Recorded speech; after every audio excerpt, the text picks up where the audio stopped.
ma olen praegu aru saanud sellest, et mehe ja naise vahelistes suhetes on kõige tähtsam moment see, kuidas purgigaas maha keerata. Et kui sa seda oskad, siis on vahekord balansis. Mina tundsin ennast eile naisena. Ma ostsin 2 hapukapsa supipurki, ühe keerasin plaksti lahti, mõtlesin, teen korraga mõlemad ära, teine ei tulnud. Ja siis ma vaatasin ringi, et kus see naine mul siis on, kes selle lahti teeb kirvega.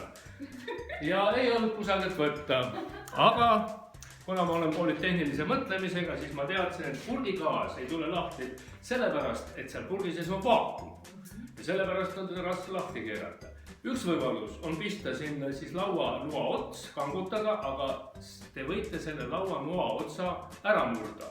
Kõige kindlam vahend meeste ja naiste vaheliste suhete kordas saamiseks on see, võtke terava otsaga lauanuga, pange selle purgigaane keskele ja lööge kergelt peale.